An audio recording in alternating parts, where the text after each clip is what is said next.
un físico filosofando, peligro, ¿no?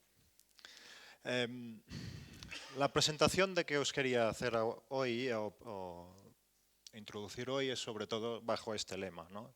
Es pensar sobre las abejas un poquito y a través de ellas reflexionar un poco sobre el qué es ser científico hoy día o lo que debería ser, un científico hoy día. Entonces, esto obliga a reflexionar un poquito. Y como físicos a veces nos atrevimos demasiado quizás, ¿no? Y como ahora se acabo de mencionar, Einstein, sin ser para nada experto en abejas, se atrevió a echarnos esta frase que es: si la abeja desapareciera de la superficie del globo, el hombre solo quedarían 4 años. Y simplemente pensando en la cadena, en la relación que hay entre la abeja, las flores, nuestra alimentación y finalmente, obviamente, nuestra existencia.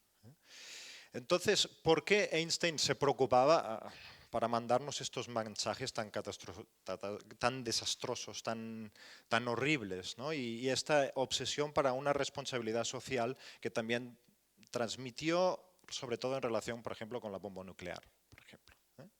Y si realmente era simplemente una burrada, o si simplemente no la dijo, y alguien le ha atribuido, que esto también alguien también lo ha mencionado, o simplemente estamos perdiendo el tiempo aquí, ¿no? También puede ser, también puede ser. Entonces, ¿de quién estamos hablando? Bueno, de este pequeño personaje, este pequeño insecto, ¿no? Que aparece tan inocente, tan menor, ¿no? Tan horrible, ¿no? También, ¿no? Hay gente que no le gusta para nada, ¿no? Y sobre todo si hablamos de abejas y ciudad, que se ha mencionado antes, yo creo que aún peor, ¿no? ¿Por qué? ¿No? Porque están en el bote de la Coca-Cola o están en mi playa, ¿no? Y son insectos que realmente lo que queremos es rechazarlos de nuestra existencia y nada, y no relacionarnos en nada con ellos. Entonces, ¿por qué? ¿Por qué preocuparnos? ¿Por qué, digamos, hablar de ellas y perder el tiempo con ellas? ¿No? Y siendo físicos y siendo no expertos en insectos, ¿por qué aún más hablar e insistir en todo esto? Bueno, esto es un artículo muy reciente que ha habido en Nature y este ha sido durante esta primavera porque se han puesto muy de moda las abejas desde un punto de vista científico porque están desapareciendo y no sabemos por qué. Se están muriendo algunas de ellas en América, por ejemplo. Aquí no pasa tanto, pero sí que, por ejemplo, en España, en Europa, se conoce que ha bajado tremendamente la productividad de las abejas. Hay menos producción de miel. ¿Y qué les pasa a las abejas? ¿Por qué producen menos? Bueno, entonces sale el apicultor, es que van estresadas. Y después, ¿por qué? ¿No? Bueno, pues hay alguien que dice que es por culpa de los insecticidas, hay otra gente que dice que es por el efecto de la radiación de nuestros teléfonos móviles, hay gente que simplemente dice que es por culpa de la contaminación, y aquí empieza el debate, y aquí empieza la discusión. ¿Y de qué va este artículo que concretamente menciono aquí? Pues directamente habla de todo esto y de realmente un logro que es simplemente evitar un uso de insecticidas ahora mismo a nivel europeo, en ese sentido. Pero ¿realmente los científicos han dicho algo al respecto? Bueno, algunos sí, otros poquito, otros un poquito más, pero en cualquier caso, nunca se han mojado de verdad, nunca han entrado en el debate.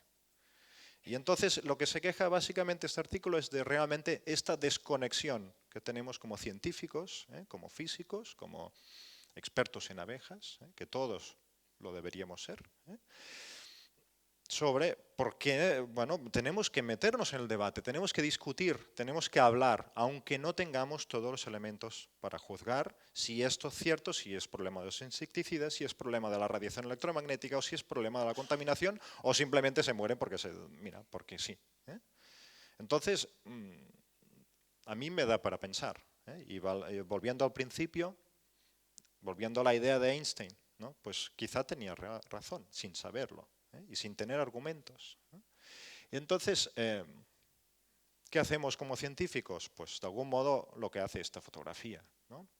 No es que si no realmente no tenemos el elemento de estudio ahí bien puesto, bien protegido, bien controlado, aislado, no nos atrevemos a dar palo con bola.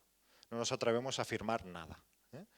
Entonces, ¿para qué sirve la ciencia? Que yo como científico, ¿cuál es mi papel? Que es publicar artículos en una situación controlada dentro de este anillo, o estamos hablando de las abejas que tenemos al lado de casa, o estamos hablando de las abejas que hay en Estados Unidos. Entonces, ¿qué tengo que hacer yo? ¿No? Entonces yo creo que, o mi propuesta es que la ciencia tiene que ser más salvaje. Nos tenemos que volver un poco más salvajes. Y no hablo simplemente de hablar de meternos en una intemperie de un bosque, sino realmente meternos en la jungla, allí donde no tenemos nada controlado. Y creo que esto cada vez más es más y más necesario. Y esta es mi propuesta. Y no tratar, ¿no?, los maniquís, los anillos, las cúpulas, los recintos, los laboratorios, sino proponer un open air laboratorio. O sea, intentar meternos en la intemperie, aunque no tengamos nada controlado. Y esto es un poco la propuesta que desde un modo como científico un poco frustrado y que se ha puesto a filosofar un poquito, pues quisiera al menos poner sobre la mesa. Entonces, ¿qué podemos hacer como científicos? Pues directamente salir a la calle, ¿no? Esa frase que todo el mundo usa. Pues ¿por qué no? También nosotros nos podemos manifestar haciendo ciencia. Podemos meternos, no sé, por ejemplo, en una fiesta de la ciencia e inventar una aplicación móvil para intentar estudiar la movilidad de la gente dentro de una fiesta de la ciencia. Bueno, ¿por qué no hacíais una conferencia? ¿O por qué no hacíais un taller? Pues, ¿por qué no? Prefería experimentar directamente la posibilidad. Yo no sabía hacer aplicaciones móviles y tenía que buscar a alguien que también me ayudase. Yo no tenía ni idea de trabajar con servidores, ¿no? De hecho, tampoco no nos entrenan como científicos para aproximarnos a la gente y convencerlos para que bájate la aplicación móvil, por favor, y así te geolocalizo durante un rato. Esto no estamos preparados como científicos. Pero de algún modo, si realmente estamos hablando de las abejas que hablábamos antes, quizá esto sería una parte de la formación de un científico a partir de ahora. Entonces, para volvernos salvajes, pues de algún modo podemos estudiar la movilidad, por ejemplo, en una fiesta de la ciencia. Podemos, por ejemplo, meternos en una feria de juegos e intentar meter una sala allí escondidita y hacer un juego de cooperación social y estudiar las habilidades cooperativas de la gente, por ejemplo. ¿Qué pasa, por ejemplo, en este caso? Pues que realmente los estudios que hay de los científicos son de gente de 18 a 24 años. ¿Sabéis por qué? ¿Sabéis por qué son solo de 18 y 24 años? Porque son los que tienen solo bajando las escaleras de su despacho. Son los que hay en la facultad. ¿Esto es hacer ciencia? Sí, pero yo propongo que sea un poquito más salvaje. Si queréis, nos pintamos las uñas, ¿no?, y vamos un poco, vamos a sufrir el calor, vamos a meternos y vamos a ensuciarnos y vamos a intentar dialogar con la gente y convencerlos que nuestra investigación es interesante. Y para que lo sea, la gente, los ciudadanos, tienen que tener un valor inmediato de lo que hacemos. Un valor que sea intrínseco a aquello que ellos están viviendo en ese momento. No intentar esperar a que se publique una publicación en Nature, que salga en los medios y que finalmente alguien busque una aplicación a través de una empresa o que simplemente se encuentre un medicamento. No, estoy hablando de que el primer usuario es el ciudadano.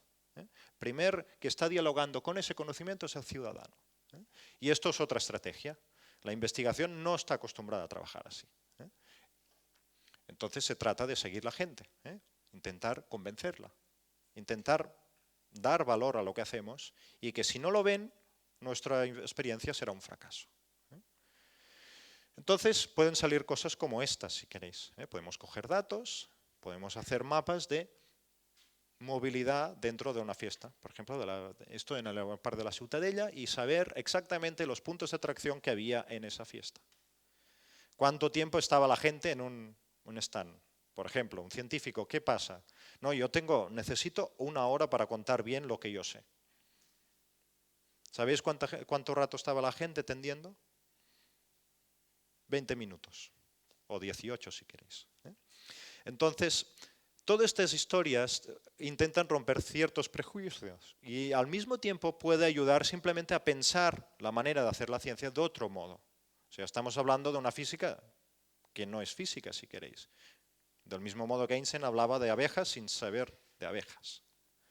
Entonces podemos intentar estudiar esa movilidad, podemos intentar pensar cuáles son los puntos de atracción, cuáles son estos núcleos, estos potenciales que nos atraen y que encontramos altamente fascinantes y cómo nos quedamos atrapados en esos sitios. Esto podría hacerlo un ingeniero, ¿verdad? Esto también lo podría haber estudiado una empresa, también. Pero también lo puede hacer un científico y también lo puede hacer una universidad. ¿Por qué no? Al menos,